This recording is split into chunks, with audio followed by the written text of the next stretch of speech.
मेरे मकान में सब सीनियर कांग्रेस कायदीन और रायचूर के ज़िम्मेदार मुसलमान बड़ों को मैं यहाँ पे बुलाया हूँ। वो लोग मेरी दावत पे है, मैं उन सब का शुक्रगुजार हूँ। और आज इस दावत का एहतमाम करने की वजह यह है कि जो यूपी उत्तराखंड में जो हालात हुए हैं मुसलमानों के ताल्लुक से और ईसाइयों के ताल्लुक से, उस ज़मान में पीर के दिन सुबह 11 बजे एक अंबेडकर सर्कल पे एक मेमोरेंडम जो डीसी को देना है, उसके लिए एहतजाज करना है। इसके लिए मैं सब बड़े लोगों को बुलाया हूँ ताकि राय मशवरा करके किस टाइप हम जो है ना गवर्नमेंट को ये करें। उस ज़मान में सबको बुलाया और सब लोग मेरी दावत कबूल करके आए। मैं सबका शुक्रिया अदा करता हूँ। खुदा हाफिज़। अदा करता हूँ जय साजिद समीर साहब का, जो अक़लियती सेल के सदर हैं कांग्रेस माइनॉरिटी के, कि उन्होंने एक अच्छी नशिस्त को यहाँ पर कायम किया। मैं आप लोगों की तवज्जो यूनिफॉर्म सिविल कोड की तरफ लाना चाहूँगा। ये जो हुकूमत आई है 2014 से, उनका मुसलसिल एक कोशिश रही है कि हिंदुस्तान में यूनिफॉर्म सिविल कोड को लागू करें। तो यूनिफॉर्म सिविल कोड को एक साथ लागू करने से कई सारे एहतजाज हो सकते हैं, उनको हर्डल हो सकते हैं। इसी लिहाज से जो है इस वक्त की बीजेपी सरकार और फैसिस्ट सरकार जिसे हम कहते हैं, वो धीरे धीरे एक एक छोटा छोटा इंजेक्शन दे रही है। उसके अंदर सबसे ज़्यादा पसमानदगी जो है और सबसे ज़्यादा इफ़ेक्ट एक खुसूसी तबके को हो रहा है, जो कि हमारा तबका है। उसके बाद फिर दलित भी हैं, क्रिश्चियंस भी हैं, सभी लोगों के ऊपर इसका असर पड़ रहा है। तो इस सिलसिले में एक एक कानून को लिया जा रहा है। तो ज़रूरी है कि हम सभी बिला मसलक, बिला जो है सियासी इख्तलाफात हमारे जो भी हैं, उसको बाजू में रखते हुए पूरी कम्युनिटी एक होकर इसका दिफा करे। सबसे पहले तो इनके जो कानून में बिल पास हो रहे हैं इस वक्त, चाहे वो पार्लियामेंट में हो, चाहे वो असेंबली में हो, वो कहीं पर भी डिस्कशन में नहीं आ रहे। ना उसके बारे में डिस्कशन हो रहा है, ना कहीं पे एहतजाज हो रहा है। अगर हो भी रहा है तो एक छोटा सा तबका जो सोशल ऑर्गेनाइजेशंस का होता है, वो पार्लियामेंट और असेंबली के बाहर कर रहा है, या तो फिर प्रेस कॉन्फ्रेंस के ज़रिए कर रहा है। जहाँ पर होना चाहिए वहाँ पर नहीं हो रहा। इसीलिए यहाँ पर जितने भी लोग बड़े बैठे हैं, जिन जिन के रसूखात अपने अपने बड़े बड़े कायदीन से हैं, मैं गुजारिश करता हूँ ये सारे मुद्दों को जो है अपने अपने लीडर्स को जो जहाँ जो प्लेटफॉर्म पे उठा सकते हैं वहाँ पर उठाएं, ताकि उन लोगों को ये पता चले कि हमारी कम्युनिटी इस वक्त जो है जाग रही है और उनके इन फैसलों पर हमारी कड़ी नज़र है, जो कि गैर कानूनी है। कई एक ऐसे एंटी कॉन्स्टिट्यूशनल बिल्स हैं जो इस वक्त पास हो रहे हैं, उसके ऊपर जो है आवाज़ नहीं उठा रहे। कश्मीर से लेकर कन्याकुमारी तक जो है ये चीज़ें हो रही हैं और हर रोज़ हम आए दिन पढ़ते हैं। लेकिन पढ़ने से या बोलने से, मैं समझता हूँ, मैं माफ़ी चाहता हूँ, हम लोग ऐसा डिस्कशन करने से कोई मुद्दे का हल तो होने वाला नहीं है। इसको पूरी तरीके से या तो कानूनी फाइट हमें करना है, या तो फिर इसको पार्लियामेंट्री लेवल पे लड़ना है, या असेंबली लेवल में लड़ना है। इसके लिए ज़रूरी यह है कि बजाय हम लोग किसी का हाथ थाम कर उनकी गलतियों को पर्दापोशी करके जो है हमारे हैं अपने सेल्फ इंटरेस्ट छोड़कर कम्युनिटी इंटरेस्ट को अगर ज़्यादा तवज्जो दे तो बेहतर रहेगा। ये मेरी अपनी ज़ाती राय है और मैं सभी लोगों का शुक्रिया अदा करता हूं जो यहाँ पर मौजूद हैं इस वक्त आज। और आप सभी से गुजारिश भी करता हूं कि जब कभी भी मिली मसाइल हों, बराए मेहरबानी जो है अपने पॉलिटिकल हो या सोशियो हो या फिर मसलक के हो, उन चीज़ों को बाजू रखते हुए एक कम्युनिटी का मुद्दा समझकर जो है उसमें साथ दें। आज के इस नशिस्त में मुझे बात करने का मौका दिया, सभी लोगों का। शहर रायचूर का एक वार्ड जिसमें हमारे साजिद समीर साहब काउंसलर हैं और साथ ही साथ रायचूर डिस्ट्रिक्ट के माइनॉरिटी चेयरमैन भी हैं। आपकी वहाँ पर शहर के बाशऊर लोग का एक इजलास तलब किया ताकि जो मुल्क के हालात हैं, मुल्क के हालात में मुख्तलिफ हालात हैं, ऐसे हालात हैं कि हिंदुत्व का बढ़ता हुआ जोर इस कदर बढ़ गया है कि हर तीसरा आदमी मुसलमानों का दुश्मन हो गया। तो इस ताल्लुक़ से साजिद समीर की कोशिश रही कि हमको क्या करना चाहिए, क्या लाए अमल हमको तैयार करना चाहिए। शहरी सतह पर रायचूर डिस्ट्रिक्ट लेवल पर आपकी नुमाइंदगी है, रायचूर डिस्ट्रिक्ट के माइनॉरिटी चेयरमैन है आप पर ये जिम्मेदारी है कि आपने इजलास तलब किया और हमारे ज़रीन ख्यालात से वाकिफ़ कराकर हुकूमत को ये बाहर कराने की कोशिश कर रही है कि ये जो मामलात हो रहे हैं। देखिए, मैं आपको एक जहन देना चाहता हूँ ये 7 साल का अरसा हुआ बीजेपी हुकूमत में आई। इससे पहले जो है कांग्रेस थी। कांग्रेस गवर्नमेंट में मेरे जहाँ तक ख्याल है मुल्क के आज़ादी के बाद हमारी निसाबी किताबों में मैं जहाँ तक पढ़ा हूँ कि जो है मुख्तलिफ राजाओं के हिस्से रहते थे, जिसमें उनकी तर्ज ज़िंदगी उसकी हुकूमत के ताल्लुक से ये लिखा जाता था, लिखा गया कि ये बादशाह राजा शहंशाह किस किस्म के थे, ये रियाया को क्या हालत में रखते थे, तमाम रियाया में हिंदू मुसलमान थे, इनका तर्ज अमल क्या था, हुकूमत करने का तरीका क्या था। आप देखिए ज़्यादा अरसा नहीं हुआ है, 40-50 साल की बात कर रहा हूँ मैं। महाराणा प्रताप सिंह, छत्रपति शिवाजी, एक सुलगते मसले को अकबर आजम, जहांगीर किया, न सिर्फ महसूस किया बल्कि उसको फैलाया और लोगों को बोला। इसमें रायचूर के नौजवान जे साजिद समीर साहब ने इसको जो रिस्पॉन्स दिया, मैं बस इतना कहूँगा जे साजिद समीर साहब के ताल्लुक से, आप इस तरीके से जो मीटिंग बुलाए हैं, ये आपकी कोशिश और काविश को एक मैच्योर्ड जहन कहूँगा, एक मैच्योर्ड जहन की अलामत है ये, और ऐसा होना चाहिए। और मैं आगे भी ऐसा उम्मीद रखता हूँ ऐसे नौजवान लोगों से कि ये मैच्योरिटी को बार बार प्रोजेक्ट किया जाए, प्रूव किया जाए। रही बात, मैं वकील की हैसियत से बहुत से मुखर्रिर ने बहुत सा ख्याल कैसा किया है, मेरे मुद्दे की बातें करता हूँ कि मैं वकील की हैसियत से इतना मशवरा देना चाहता हूँ। जैसा कि एक पेशवा मुखर्रिर सिराज जाफरी साहब ने भी बड़ी अच्छी बात कही कि मीटिंग्स, डिबेट वगैरह तो हमको करना है, ये मुसलमानों की सेवा है, लेकिन आज बदले हुए हालात में, ये 1980 की बातें थी, अब 2000 में हमको बदल कर ये बताना चाहिए, जैसा मैंने साजिद समीर के बारे में कहा कि मैच्योरिटी होना चाहिए। तो हमको ज़्यादातर किसी भी मसले में, जो सुलगता मसला है हमारा मुसलमानों के ताल्लुक से, ये मसला बहुत सुलगता मसला, बर्निंग टॉपिक है, इसको बहुत आसानी से नहीं लेना चाहिए। हम सबसे पहले हम अदालत का दरवाज़ा खटखटाना, अदालत में इनके ताल्लुक से अगर हमको अदालत से फैसला मिलता है नहीं मिलता है बात की बात है, लेकिन जब तक हम अदालत को नहीं जाएंगे तो नहीं होता, क्योंकि अदालत ही साजिश करने वालों का अड्डा है। जो लोग साजिश करते हैं वो अदालत का साया लेते हैं, और हम लोग डिप्टी कमिश्नर को मेमोरेंडम देकर खुश होते हैं कि दे दिए, वो फाड़ कर डाल देता हूँ। डिप्टी कमिश्नर को मेरी राय है, if I hurt somebody, I will apologize for this because it is a fact of the matter.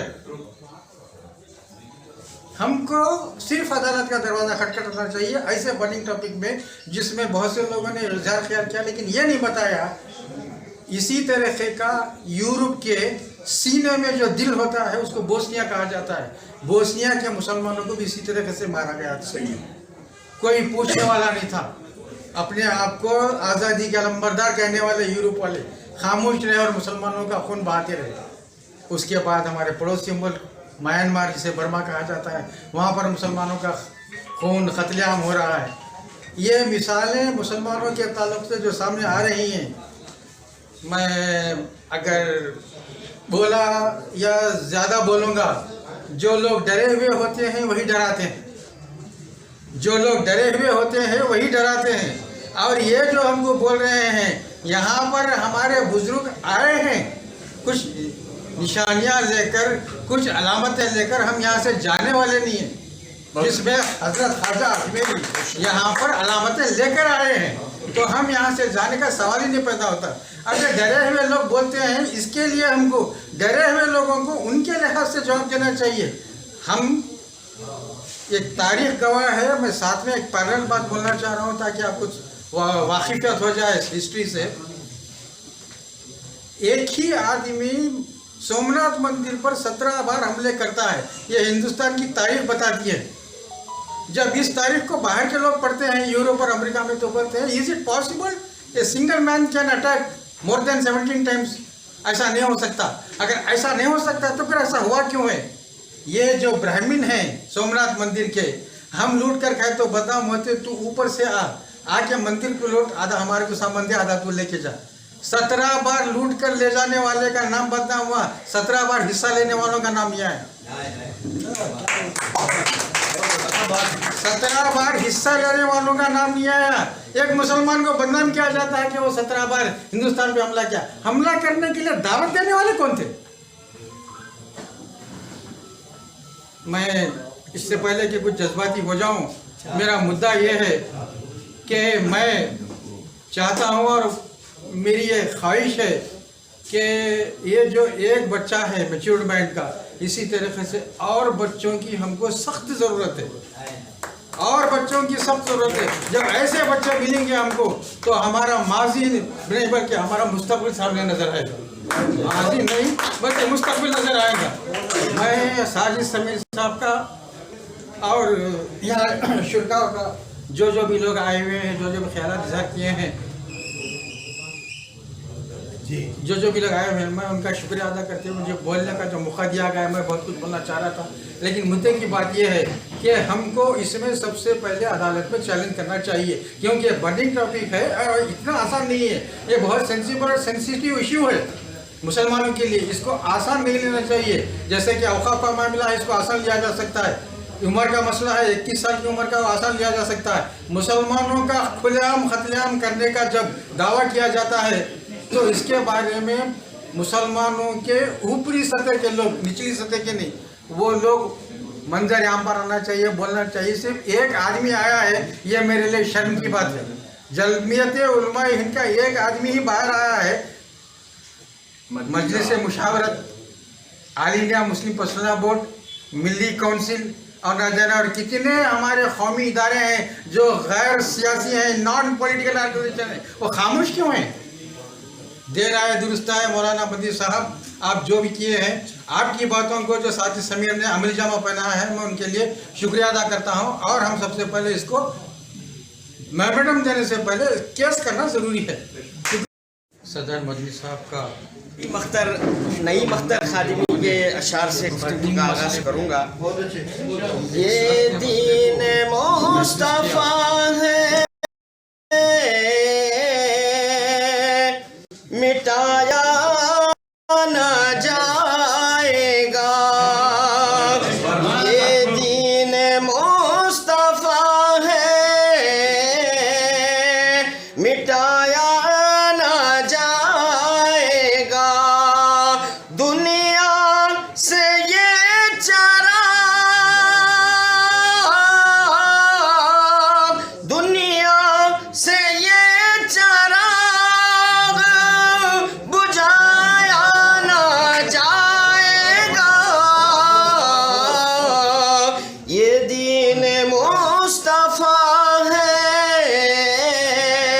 मिटाया न जाएगा। सभी सीनियर हजरात की गुफ्तगू के बाद अब कुछ कहना हिमाकत होगी, फिर भी जब खड़ा किया गया है तो वो लाज रखने के लिए कुछ कहना पड़ेगा।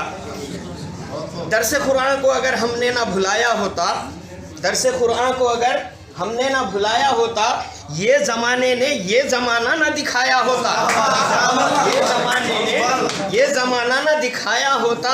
और जिनको भेजा गया था दुनिया में इमामत के लिए, हमको भेजा गया था दुनिया में इमामत के लिए, हम इस कदर पीछे हो गए मुख्तदी बन के, इस कदर पीछे हो गए हम मुख्तदी बन के।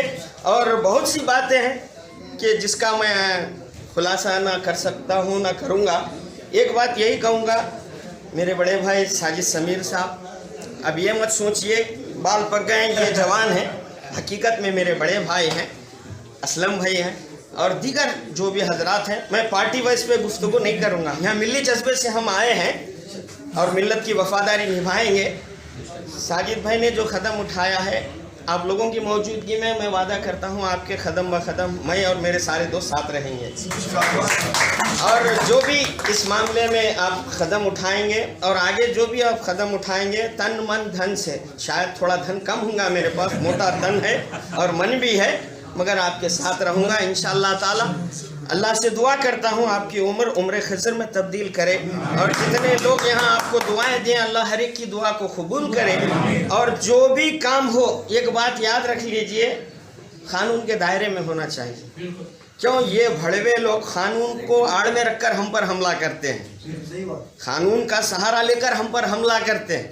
एक बात अच्छी कही जनाब अफसर साहब ने और असलम भाई ने कि भाई खामोश जुलूस रहेगा, कोई नारेबाजी नहीं होगी।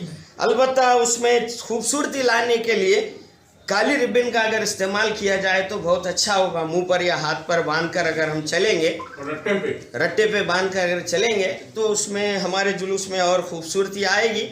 अब मैं परसों देखा कम्युनिस्टों के जुलूस में और दीगर जुलूसों में वो लोग एहतमाम से निकलते हैं, बीच में गैप होता है, लाइन से कतार में चलते हैं। दुआ है और आप लोगों से भी अपील है कि कतार में चलें हम, फ़ोटो की चक्कर में अपने आप को आगे लाने की चक्कर में बुजुर्गों को पीछे ना ढकलें, किसी को धक्का ना दें। एक मिसाली जुलूस बनाएं ताकि दूल्हा कौन रहता है कि बरातें आगे रहती। जुलूस बुलाने वाले, जुलूस का खर्चा उठाने, जुलूस करने वाले इन्हों रहते, दूसरे आको पकड़े खा जाते। ऐसा नहीं होना। जो बानी जुलूस है, जिन्होंने जुलूस के लिए मार्गदर्शन दिया है, उनको आप आगे रखिए। अगर कोई मीडिया वाला आया फट से, सोशल मीडिया वाला ऐसे ही बोला, कुछ बोलिए, आप बोले तो बगलें झाँकते हैं, कुछ बोल नहीं सकते क्यों, मवाद नहीं है हमारे पास। और मैं यही बोला, दरस कुरान को अगर हमने न भुलाया होता, हम अपनी तारीख को हम भूल गए, इसलिए दुनिया हमको मिटा रही। आज हमारे नौजवान, एक गाना अक्सर सोशल मीडिया पे और फिल्मों का सुनने में आ रहा, आज से तेरी सारी गलियां मेरी हो गई। भाई गलियां की बात कर रहा, तू मोहल्ला नहीं, डिस्ट्रिक्ट नहीं, स्टेट नहीं, इंडिया से तेरे भगा रहे, तू गलियां कहाँ से ले रहा उसकी। इसलिए हमको अपने गिरेबान में झांकना चाहिए। जो भी काम करें एक तरह से करें, पार्टीवाद को छोड़ दें।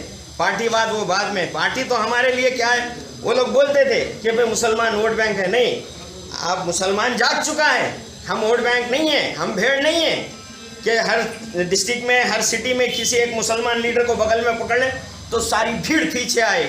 हम भीड़ नहीं है, हम भी समझ रखते हैं ये बात, और हमको बोलने का मौका कम दिया जाता है, मगर जब भी बोलेंगे वो बात असर करेगी। क्यों? हम एक अल्लाह को और उसके रसूल को मानने वाले हैं। अल्लाह ताला हमारे जज्बात के साथ हमारी ज़ुबानों में भी असर दे और हमारे अमल को कबूल करे और हमारे अंदर अमल का जज्बा दे। अल्लाह ताला ज़ाती इख्तिलाफ़ात को भुलाएं, जो भी मिली काज हो उसमें एक दूसरे का साथ दें। इतना कहते हुए मैं अपनी बात ख़त्म करता हूँ। अल्लाह हाफ़िज़। सलाम।